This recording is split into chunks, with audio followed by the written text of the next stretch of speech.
Netcasts you love. From people you trust. This is TWiT. Bandwidth is provided by CacheFly at CACHEFLY.com.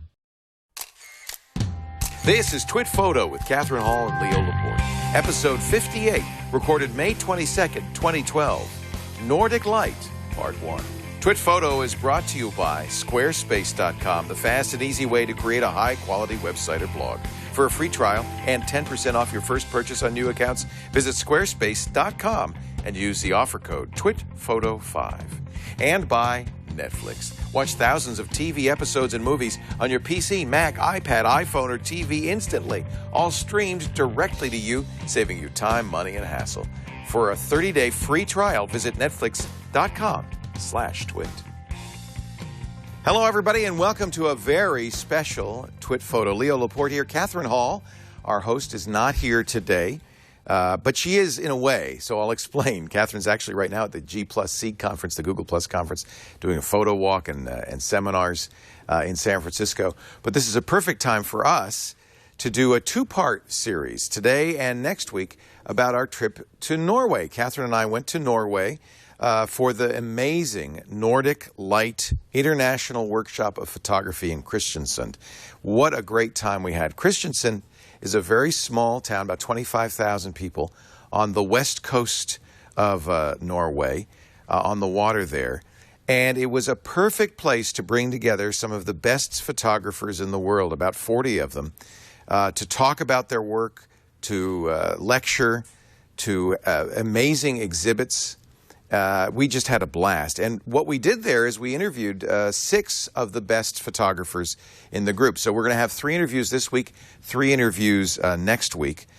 This week we'll start off with the organizer, the guy who put the conference together, the great photographer Morten Krogvold. He'll be our first guest.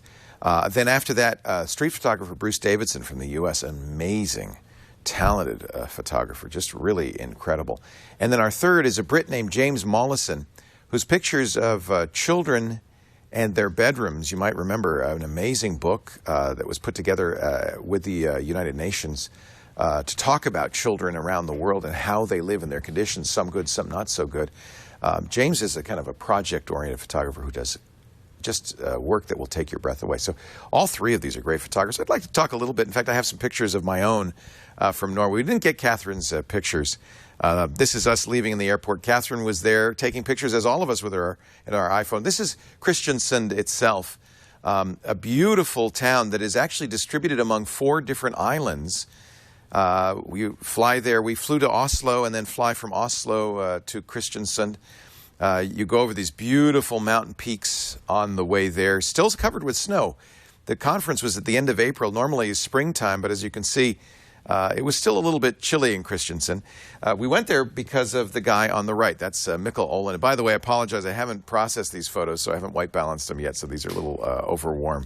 Mikkel has been on this show. He's a great photographer from the Bay Area, but he's also Norwegian. In fact, has a house in Norway, and has been very much a part of the Nordic Light Festival for the last couple of years and invited us to come this year.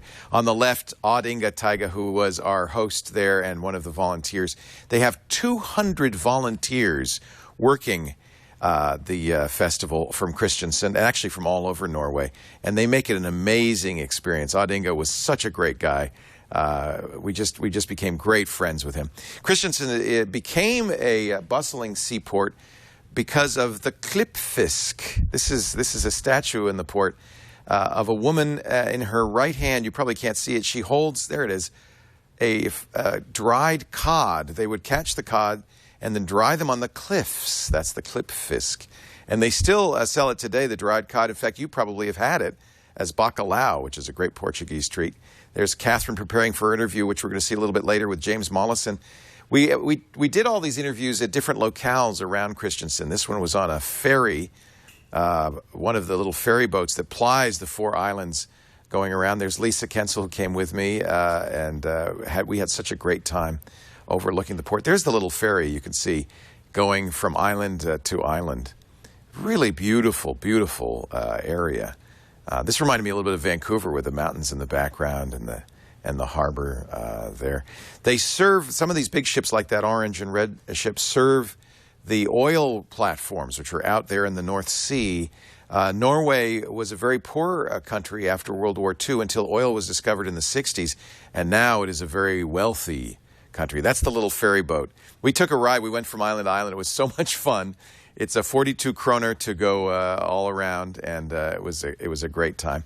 Some of the photographers there were amazing. This is, and I'm going to get her name. I'm going to butcher her name. Unfortunately, we did not interview her. She's an Afghani photographer, a very brave woman who came to the conference with her husband. Her name is Farzana Wahidi. I hope I'm saying that right. And Farzana and her husband were just an inspiration, because there's her husband on the right, who just won a Pulitzer Prize, by the way, for his photography in Afghanistan.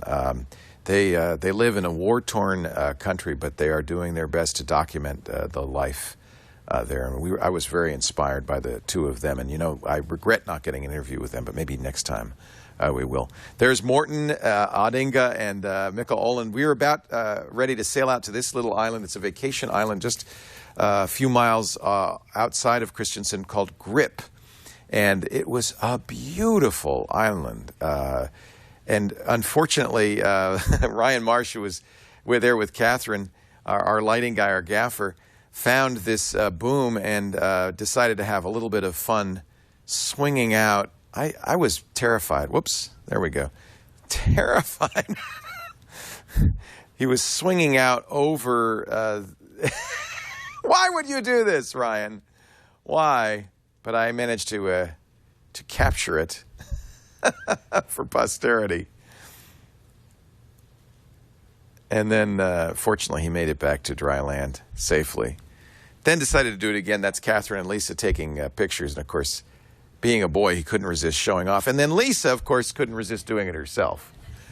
So, great. The CEO of TWiT decided to risk her life. There she is, swinging out over this, yeah. And there she is waving. She made it, safe and sound. Grip was a beautiful little island. People have had their houses there for generations. And, it feels like it's in the middle of the ocean. And I asked what storms were like, and they said, oh, it's not so bad. You know, just batten down the hatches. Here is Farzana and her husband in the little church in Grip, which is several hundred years old. The lighting there was quite beautiful.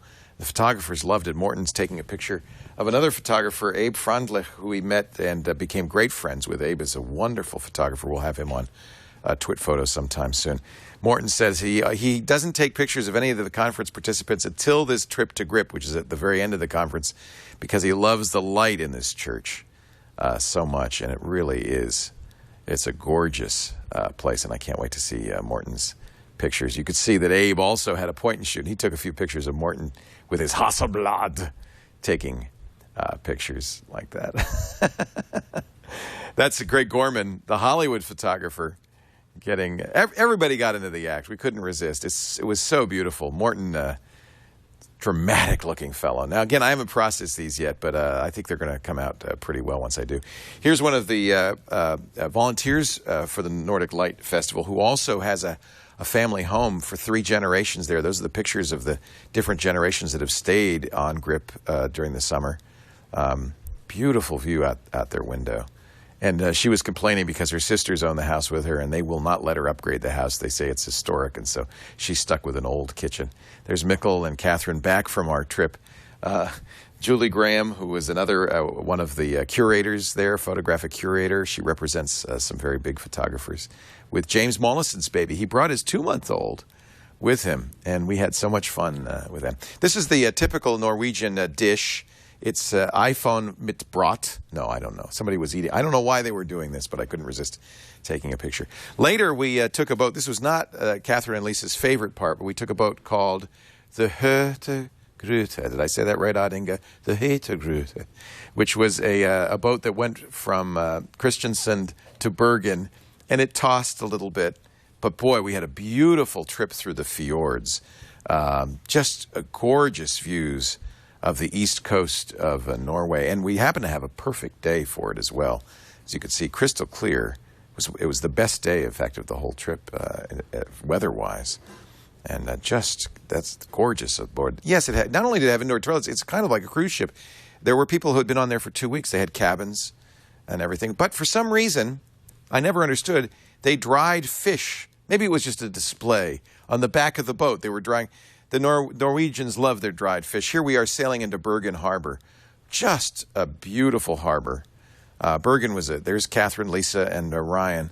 And the dried fish, actually, on the poop deck. I believe that's the technical term for that. We also then took a train, and I don't have a whole lot of pictures from the train, but we took the train from Bergen back to Oslo through the middle of the Spoon of Norway and through the mountains. And you could see it was very snowy still. In fact, this is where the Planet Hoth scenes from Star Wars Episode 4 were shot. And then back to the Oslo airport and home. We flew over the ice caps. Of course, you go over the polar caps. It's just amazing.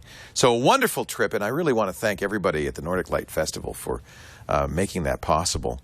We had a great time meeting some of the best photographers in the world. In fact, let's kick things off with Catherine's interview with the organizer of the Nordic Light Festival, Morten Krogvold. Hello everyone, welcome to TWiT Photo at the Nordic Light Festival 2012, and we are here today with Morten Krogvold, one of the founders of the Nordic Light Festival. And why did you pick Kristiansand? Why here? They picked me.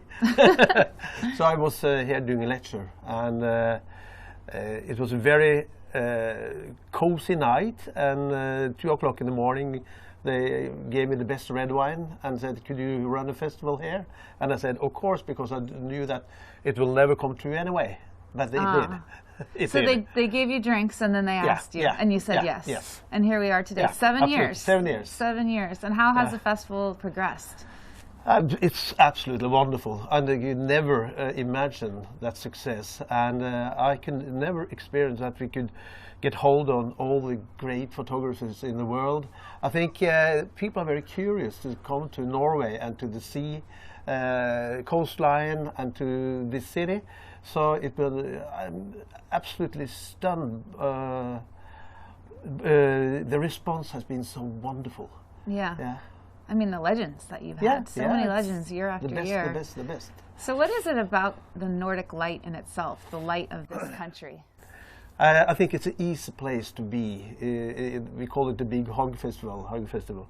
And I think you snob down when you come to this labor city. And in Norway, we treat everybody the same, so it's easy to be here. Yeah. What about the light itself, the quality The of light light? It's fantastic. It's a little it too lasts cold. Forever, doesn't it? And the blue light in the evening is fantastic. So the light is fantastic here, but I think the light is fantastic everywhere in the world. Wherever you go? Absolutely. It's just different, different qualities. Different qualities. So your photographic journey started very young, and you had quite an impressionable experience as a child in the hospital. Can you tell me a little bit about that and how it shaped your career later? I was 2.5 years on the hospital because of a hip problem called calvae leg partes in Greek. And I had to stay in bed for 2.5 years. And I couldn't read before I was 10. And then I looked at photographs because I couldn't read. So my father came and gave me books about photography, history photography.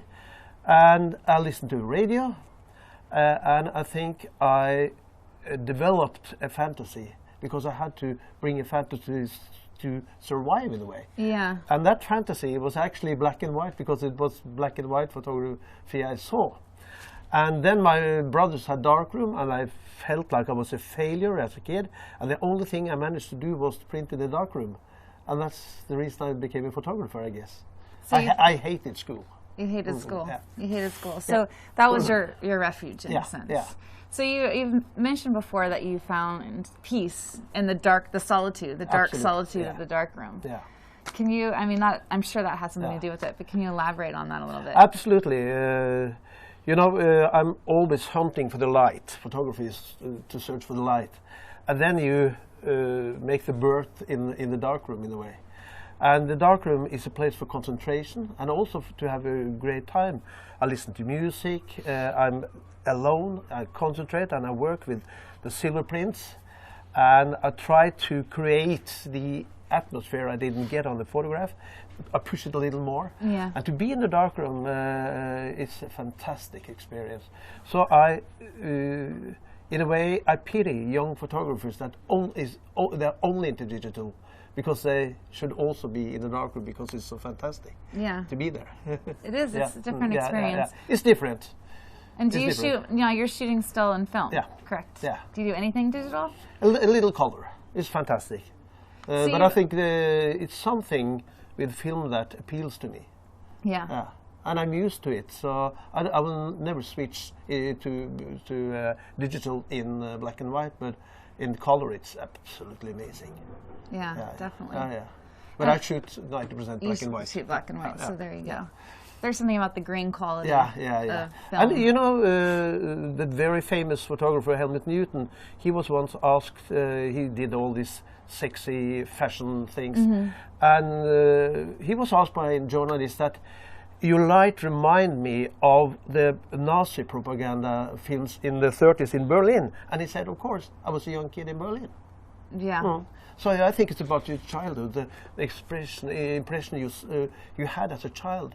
And for me, I looked at all these fantastic black and white photographs in Life magazine. Yes. Yeah. Because that was the Life magazine. Well, that was your refuge when you were in the hospital. Yeah. That makes sense. And you talked about that you feel emotionally amputated working on a computer. Yeah. Can you explain that a little bit more detail? No, I think for me, I like the physical thing. So the computer you like to use your hands. Yeah. So the computer didn't just, I'm a little bored sitting in front of the computer. After 10 minutes, I'm a little restless. So I need to touch the paper. I need to work with my body in a way. And and I'm a technical, absolutely idiot. So what do you suggest for young photographers that are growing up in this generation? Do both. Well, let's just say they're not going to do both. They are going to stick with the computer. How do they connect? Like you're talking about, there's that sort of raw connection, that real using your hands being a part of the process. How can you achieve that in the digital era? It's different.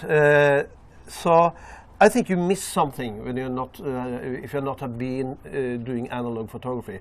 But the digital is absolutely fantastic, no doubt about that. Yeah. But it's, I think it's very difficult for young photographers, because the first thing, they're influenced by the whole world. They see everything on the internet, everything.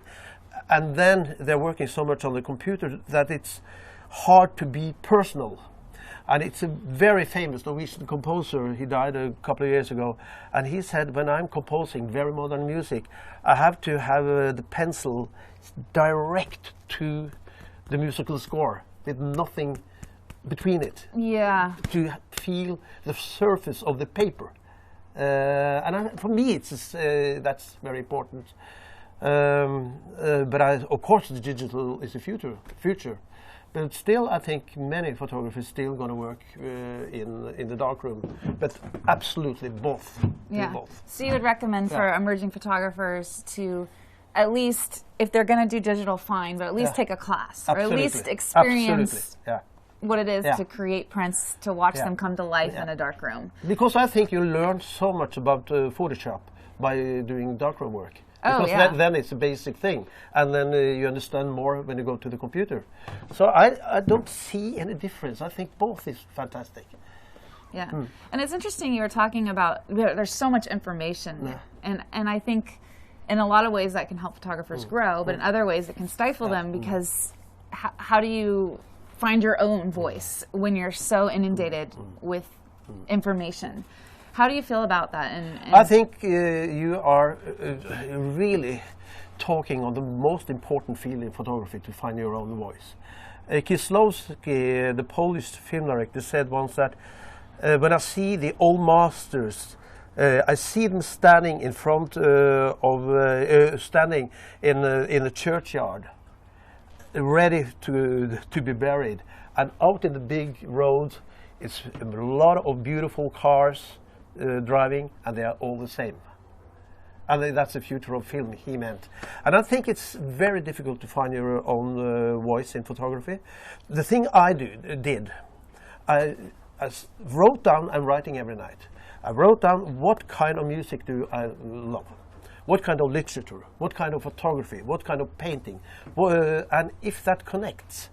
If the books I read, the music I hear, the photographs I see, the painting I see, if they connect, then you're on the right track. And for me, it's very easy, because my music is Gustav Mahler, it's Mozart, it's Bach, it's Beethoven, Shostakovich. My film taste is Scandinavian, Russian, Tarkovsky, and the books I read is Dostoevsky, Knut Hamsun. So it's easy because I know that I'm searching for this melancholy mood.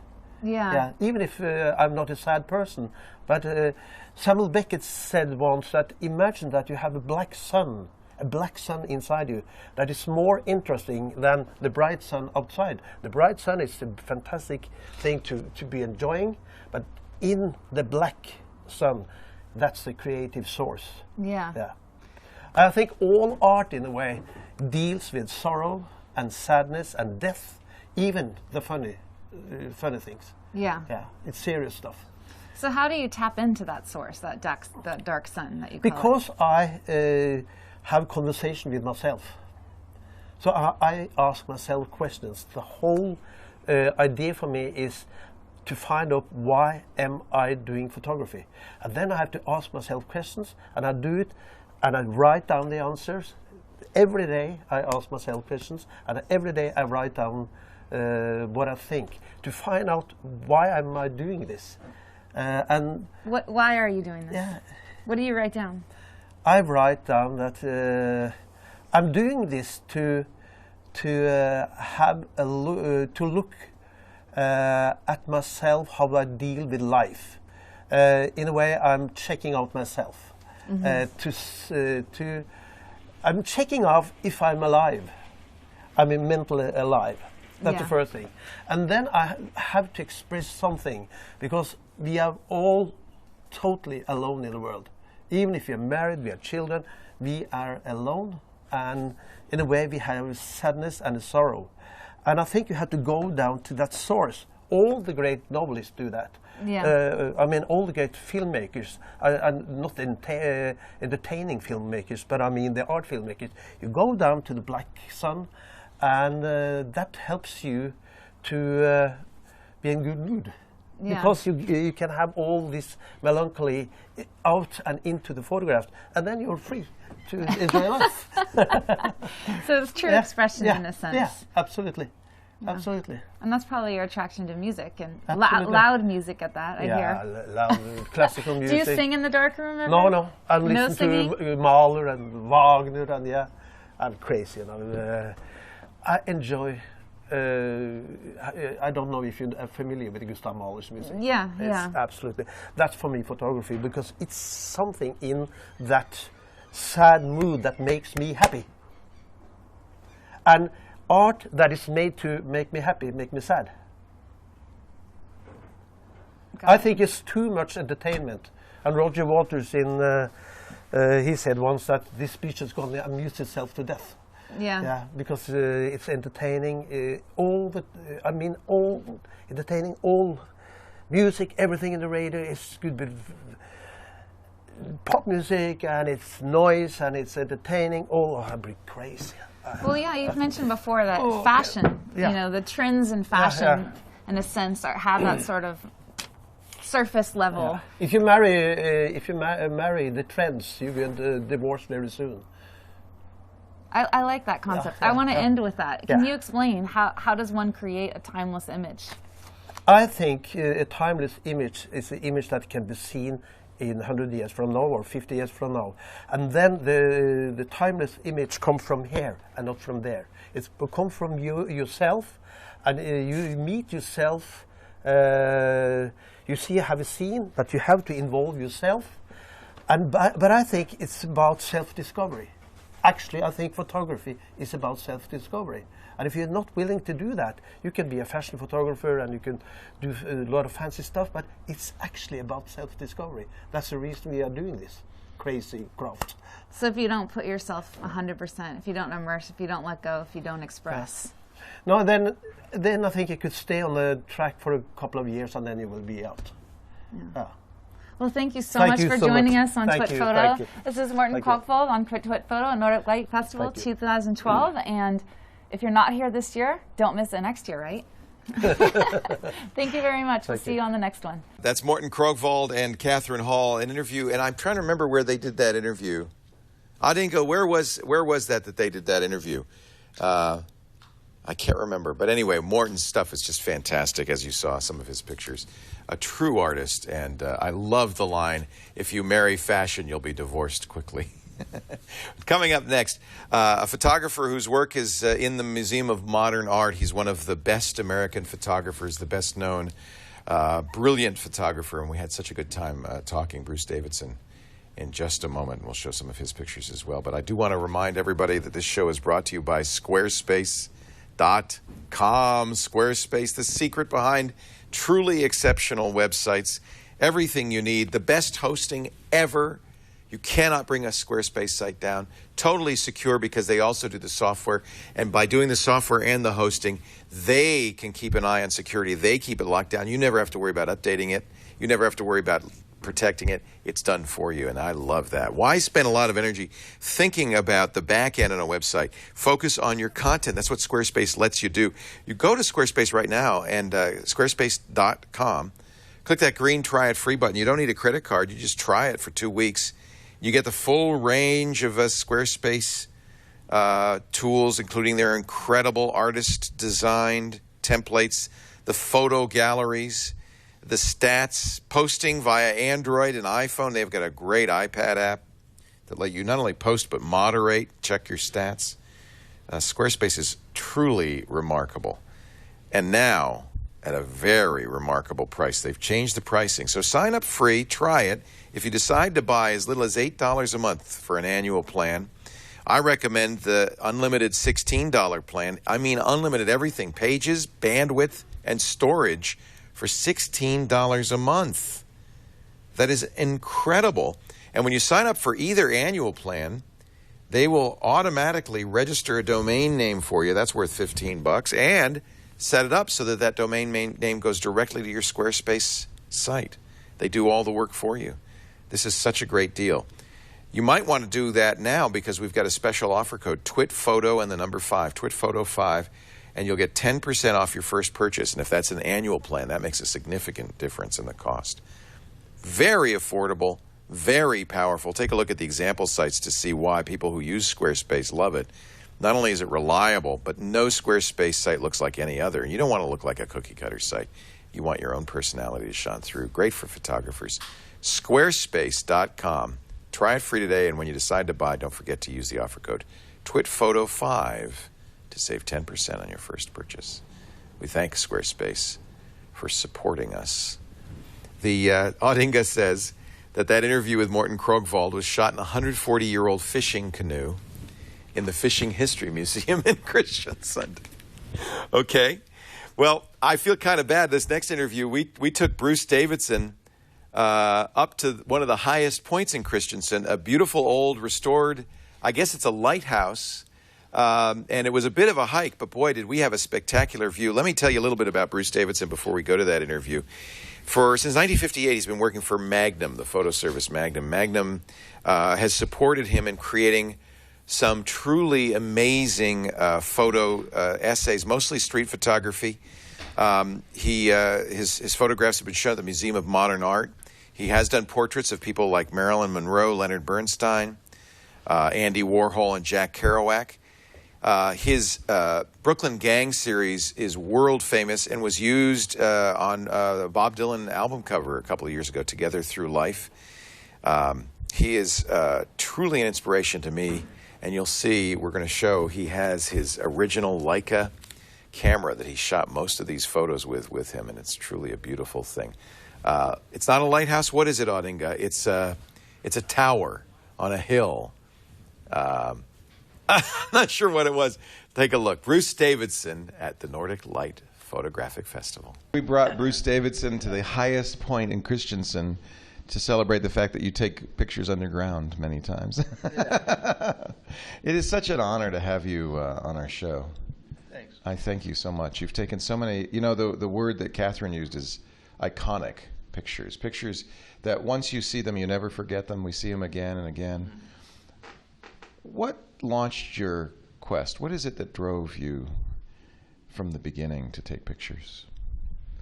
I think that it's kind of a boyhood passion for photography as I knew it as I was growing up in the formative years of my life. Did you have a Brownie? Or? I started out with a Brownie, and I've collected all my cameras through the ages. You know, I have them all. You have actually the Leica M2 that you used to shoot those 1959 famous pictures in New York. Yeah, the gang pictures. Yeah.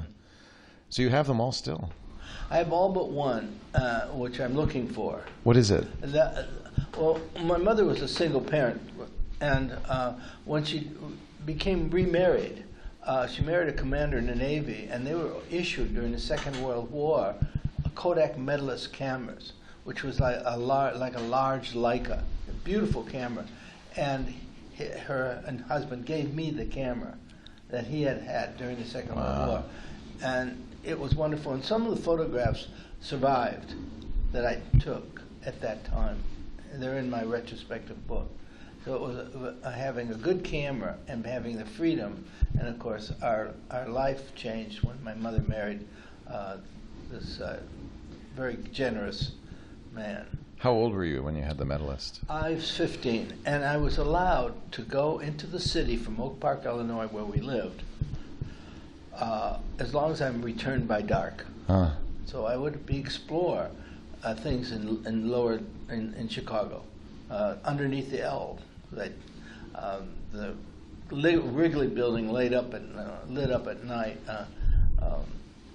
A woman wearing a bushka in a flea market. You know, the things that I met my eye at that time. It's amazing that you still have pictures you took when you were 15. Yeah, right. Has your eye changed? It sounds like you had an eye then. Well, an eye is all attached to the brain. Yeah. And the brain is attached to the spirit. Yeah. And the spirit is there.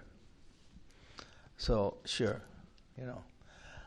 I learned a lot by just being off by myself in Chicago. Yeah. You like cities, obviously. Well, I like everything. Yeah. You know, I mean, if I like it, I like it. Do you get obsessed? You did a series of nature pictures in Central Park. Do you get obsessed with the idea? Oh, yes, absolutely. And in fact, I also became very obsessed when I did the New York subway. I became a werewolf. Like, I could hear the rumble of the subway below our apartment, and I would jump out of bed when I could feel myself being compelled to get into the tunnel of the subway again. It drew you. Yeah, well, I think any artist or any person has to be passionate and focused to create a body of work, whatever it is. I don't care if it's nailing a nail in a wood, but I think passion is important. The pictures that you took in the 70s of the subway were when it was at its worst, as you say, grimy and dangerous. Mm-hmm. But you found a beauty there that's very interesting because it's kind of counterintuitive. It seems so dirty and ugly, and yet it's beautiful. Yeah, there's layers of life in there, and then that was one of the challenges in the subway, is to know where I was psychologically, artistically. You know, I see something that was a color that was a beautiful color juxtaposed with another beautiful color, and then a person's sitting in front of these beautiful colors wearing a beautiful jacket or T-shirt. It was all that counterpuntal thing that drove me through the subway. You know, it was a life. It was a canvas. Yeah. And initially black and white, and then you started doing color. Yeah, I found black and white, and then I found a meaning in color, a color meaning. A dimension of understanding that only could be derived through color photography. And, you know, color photography wasn't new to me, and neither was color, because I studied with, when I was at Yale University, I studied with Josef Albers in his color course. So I knew what color was, how to think about color. Yeah. Yeah. What was your? I went to Yale as well. What was your course of study at Yale? I was a philosophy major, and I also was in Joseph Albert's drawing and color course. Very famous courses. Yeah. It really changed my life. But as a boy, you were a photographer. Did you know you wanted to be an artist? I didn't know what the word. You know, where I come from, we don't have that word in our vocabulary. You know, he's that weird kid that has that box of camera and he's taking pictures. That's, why isn't he on the football team? You know, that kind of, you know, to get dates in high school in the Midwest in the 50s, you had to either be an athlete or a musician or a photographer. Interesting. Yeah, because I was a photographer, I was introduced to. You can meet girls. Right. Yeah. That's very interesting. Yeah. Now, you also met gang members. In fact, your wife, Emily, has now done a book. Tell us about that, the follow-up. Well, that was an interesting dynamic because after a year with the Brooklyn Gang, I sort of forgot about them, you know, basically. 40 years later, we got a phone call from the leader, and I thought it was a shakedown, okay? And Emmy said, I'm coming with you. You're not going to see this guy alone. So she did. And his life was amazing because after 1959, he became a notorious drug dealer. He became a millionaire. But he also was a user and an abuser and lost everything. He had 5 wives. He lost everything. And then found his way back. And today, he's a drug counselor, treating some of the old members of the gang are still on heroin, and they're 65 years old. Wow. One just died. So Emily picked up on that, and over a period of almost 10 years, he would come over every Saturday.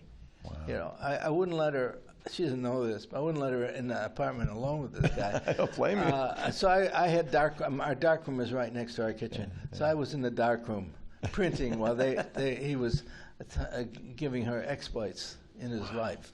Wow.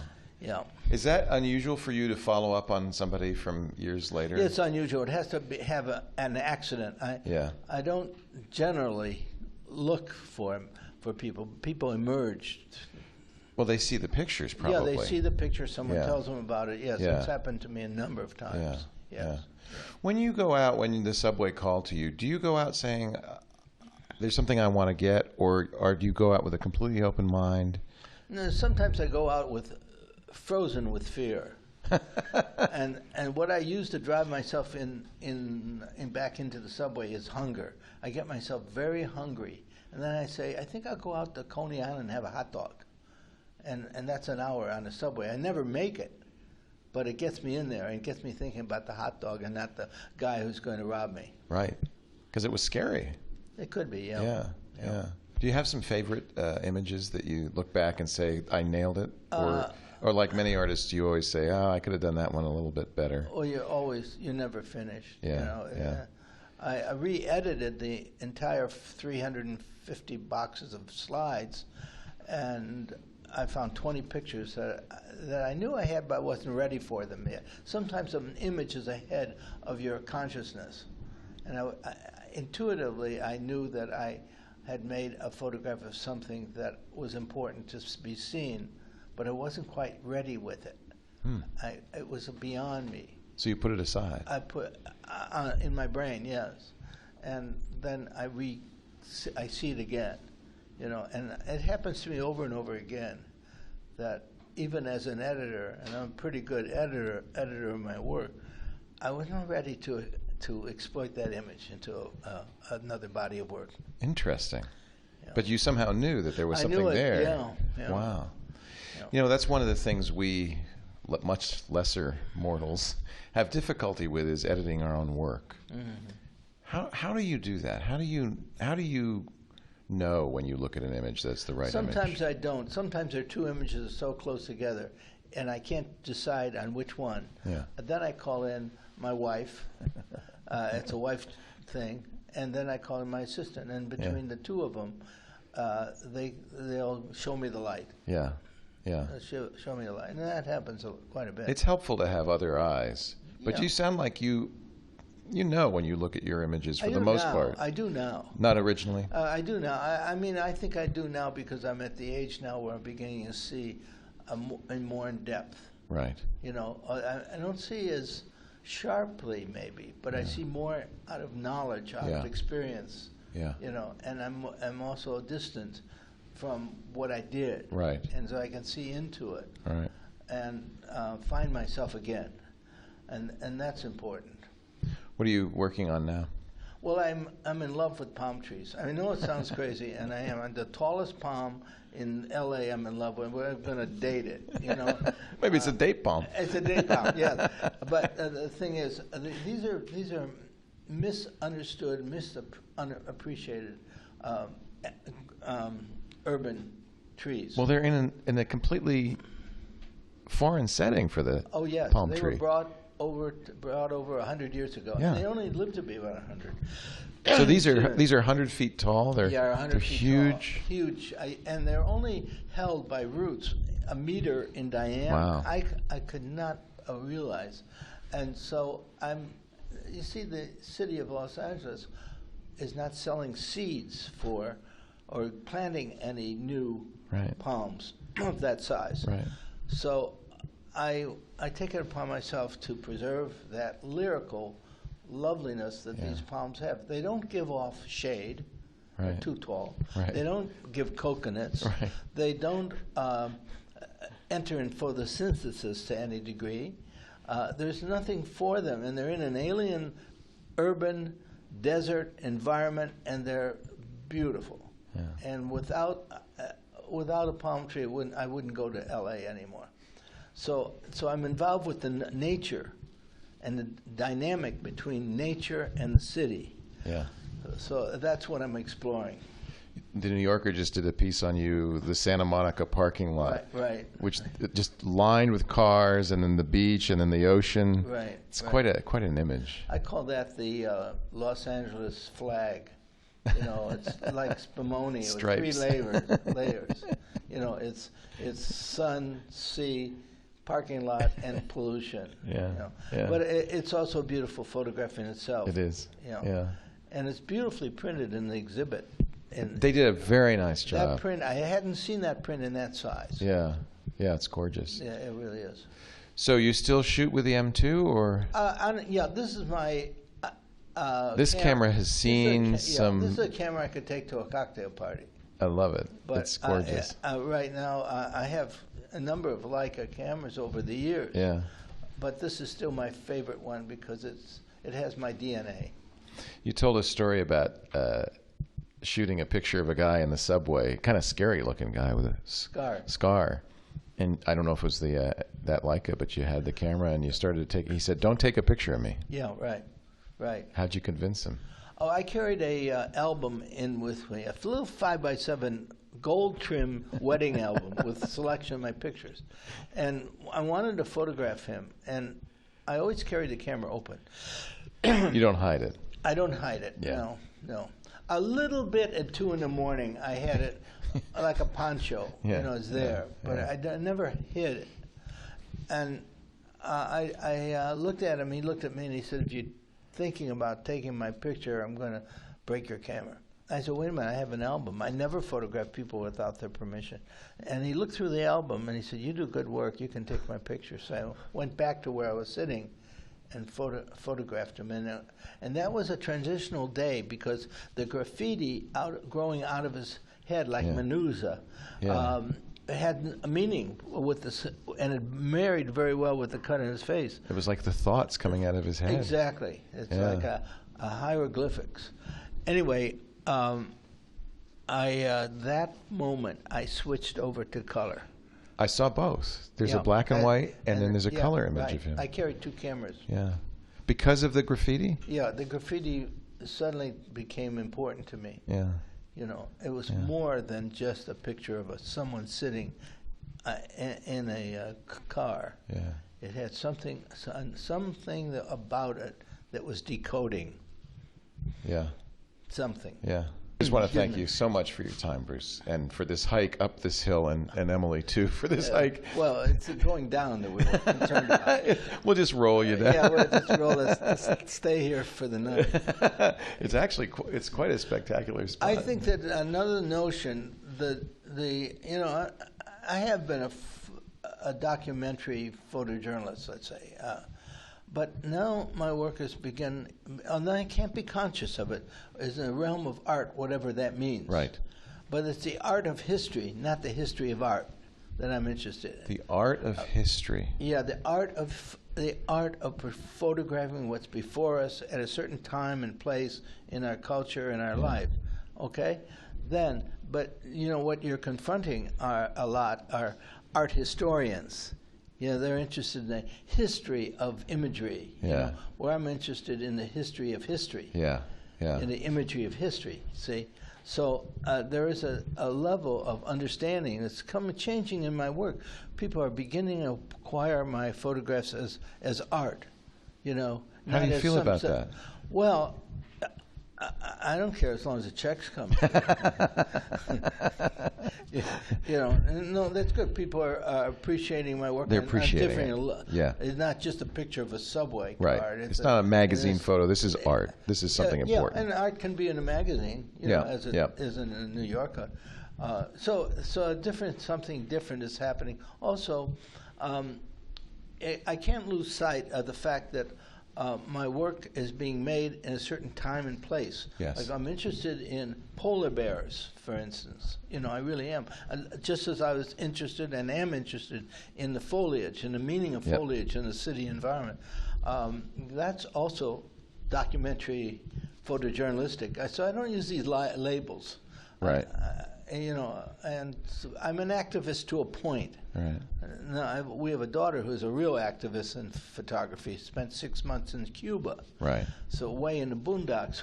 But I would never do that. You know, I never would try to prove anything. I would let it happen.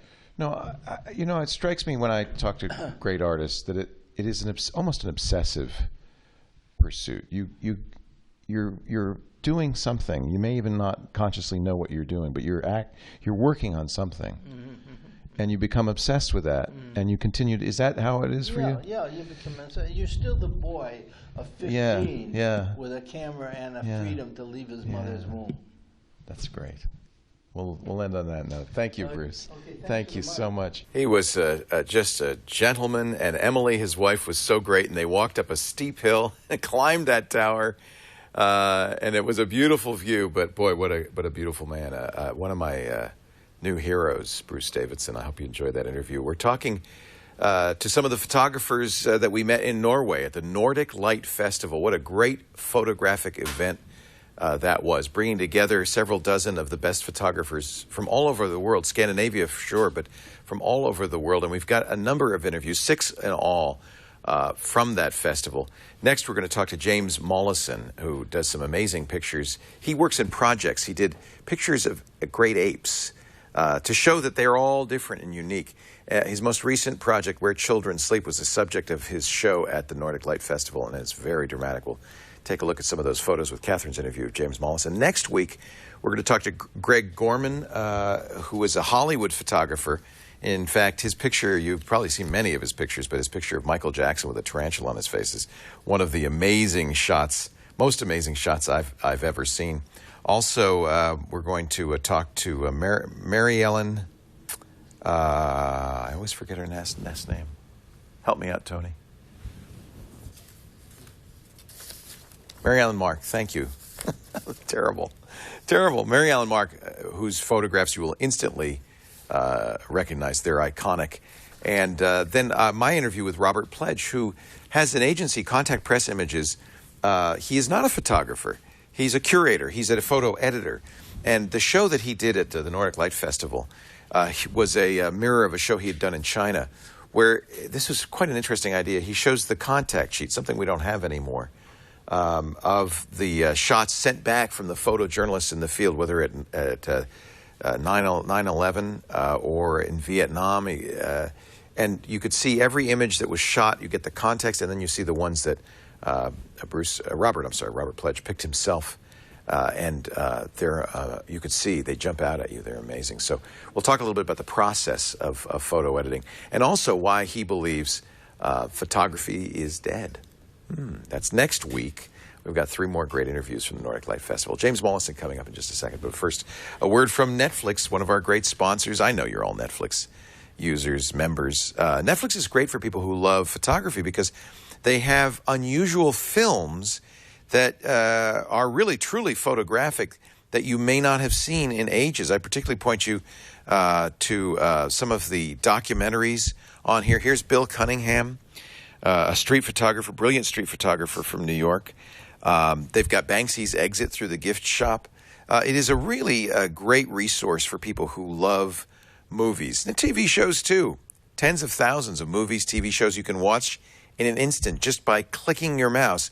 And get this, the price, $7.99 a month. But we can make it even better. Your first month is free. Oh, The Walking Dead, yeah. The Twilight Zone. Those black and white original seasons, amazing. Just go to Netflix.com/twit, Netflix.com/twit, and sign up. You get the first month free. You can try it out. Tell your friends and family, too. I know most of you are already Netflix subscribers, but if you're not, do us a favor, Netflix.com/twit, and if you are, tell a friend for your 30-day trial. We thank Netflix for their support. Let's go back to Norway for Catherine's interview with an amazing British photographer named James Mollison. We did this one in one of the ferries that plies the waters of Kristiansand. It goes around and around and around. Just a little tip. This one's on dry land. And if you watch carefully, I think at one point you will see the Hurtigrute sail by in the background. Catherine Hall and James Mollison from Kristiansand. So here we are with James Mollison on one of the oldest ferries in Kristiansand. And I have to say, I saw your exhibit for the first time last night, Where Children Sleep. And it was by far one of my favorites amongst other brilliant work. Just so incredibly moving, so simple, such an easy, simple concept, but so brilliant. How did you come up with it? How did it all begin? It began because I was asked to come up with an idea for UNICEF's 60th anniversary, and as I kind of began to think about how to photograph children from kind of impoverished countries in a kind of a different, engaging way, I kind of looked back at existing photos that charities used, and I think they often use these very smiley photos or photos of kids looking kind of quite dejected, and I think I kind of was always aware that they worked on this very emotive level, but I kind of thought I actually end up knowing nothing about the kids.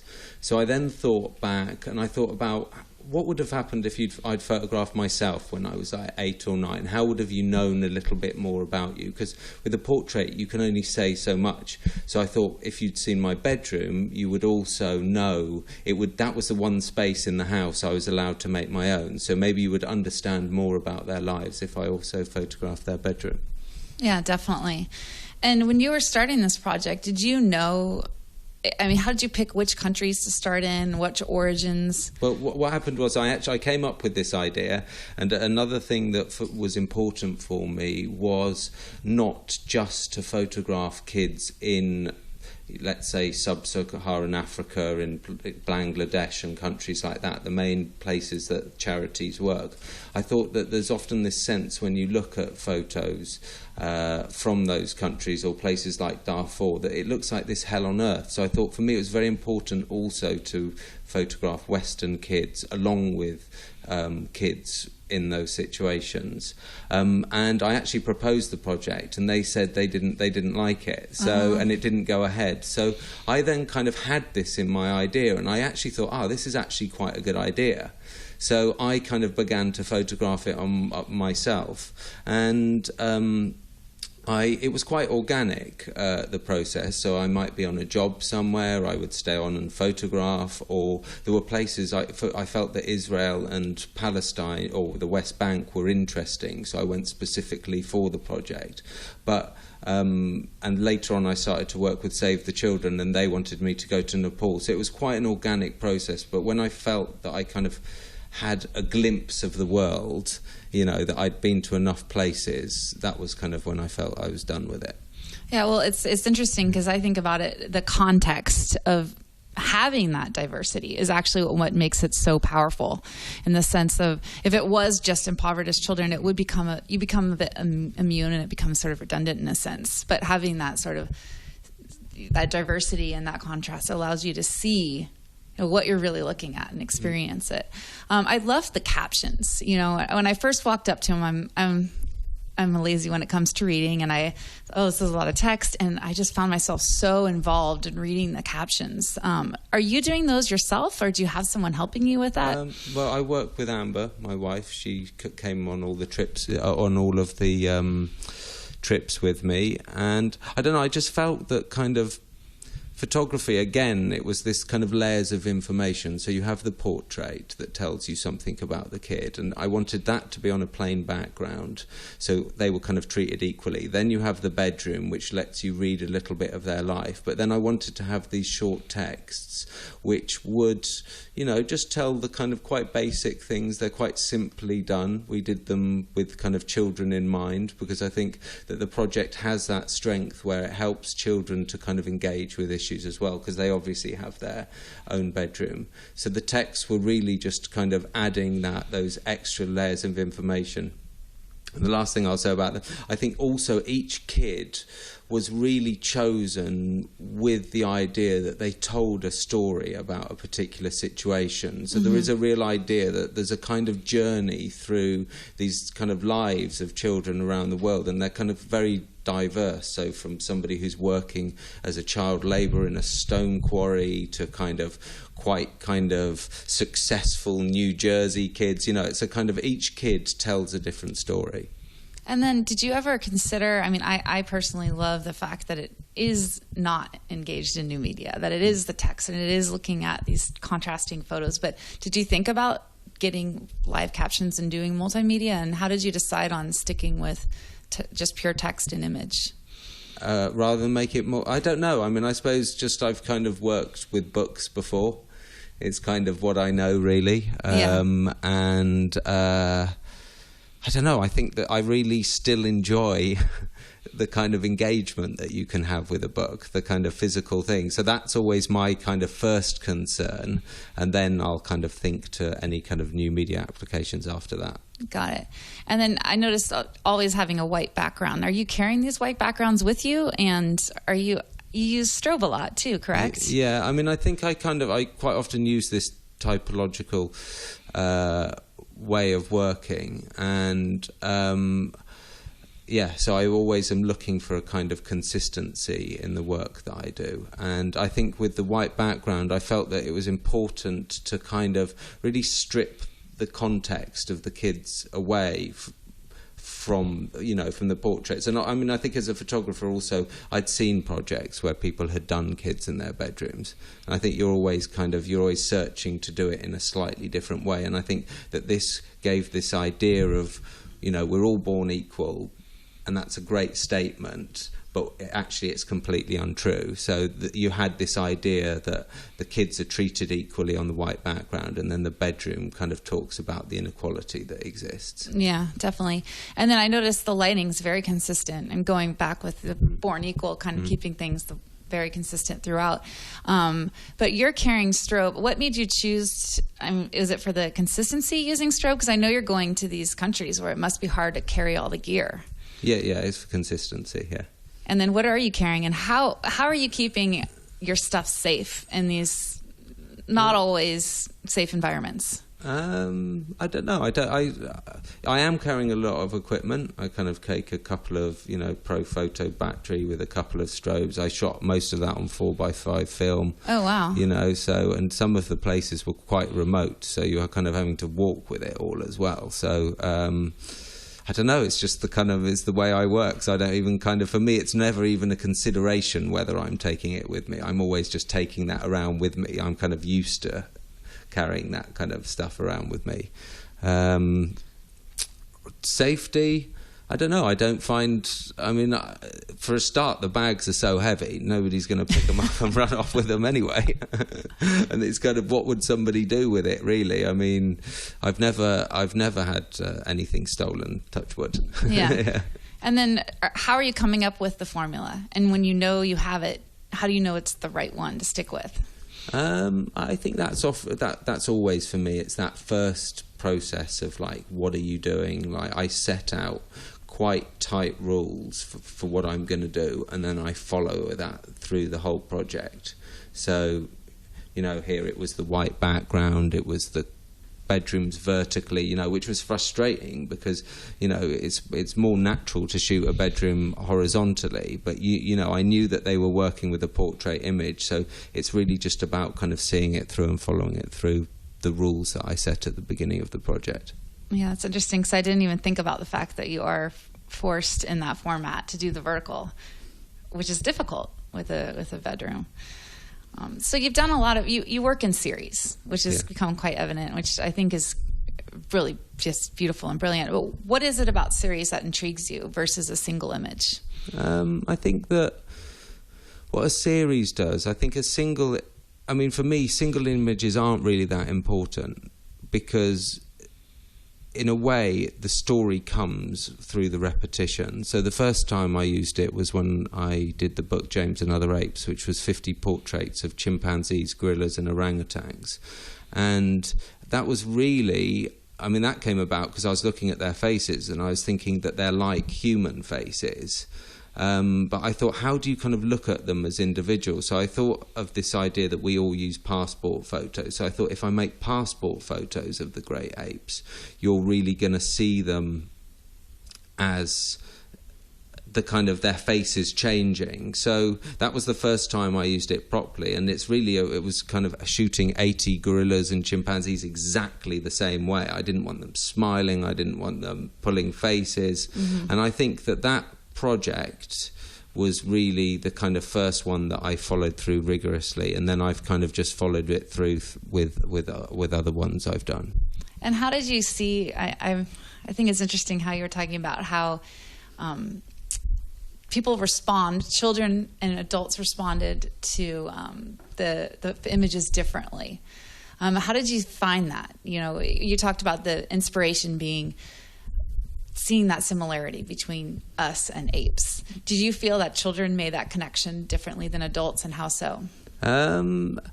Well, one thing I notice is I've seen quite a few kids like flick through the book, and what's interesting is kids will kind of joke and they'll quite often say, "Oh, they'll find themselves." I say, "That one looks like me," whereas adults will quite often flick through the book and then they'll say, "Oh, that looks like you," or there's that kind of they kind of a joke. So the kids kind of I've seen quite a few cases where they really they kind of want to see themselves within the apes' faces.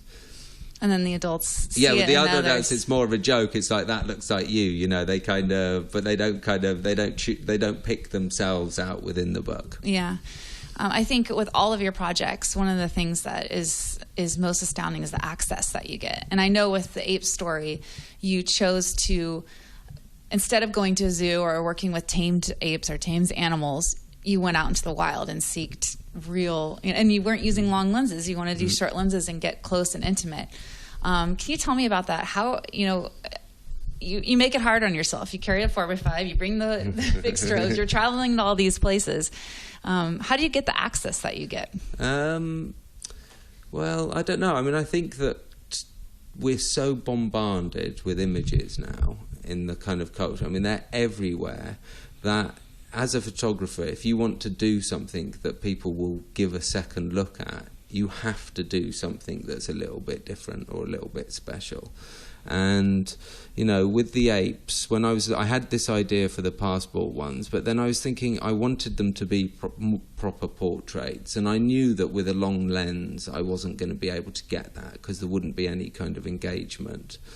So at the beginning, I'd never photographed any animals before, except for, kind of a few snaps of my cat. But I began to write away to places and ask if I could go. And I got really actually not just negative responses, but quite hostile responses, kind of like, "You can't make a monkey sit for a portrait." And I knew that I didn't want to be involved in anything cruel. And at the same time, I'd been reading a book about an explorer in Congo, and he'd been given a couple of these orphan gorillas, and I'd seen him holding them in the book. So I knew that there was a way if I could get access. So eventually I had an assignment in Berlin, and Berlin Zoo let me photograph this little gorilla called Shanga, and I got this one image and I thought, this is good. It's it's something that does work, because you can sometimes have these ideas and then you do the picture and it doesn't work, and I thought this one works. So on that I risked a trip to Cameroon and started to get the gorillas and the chimpanzees.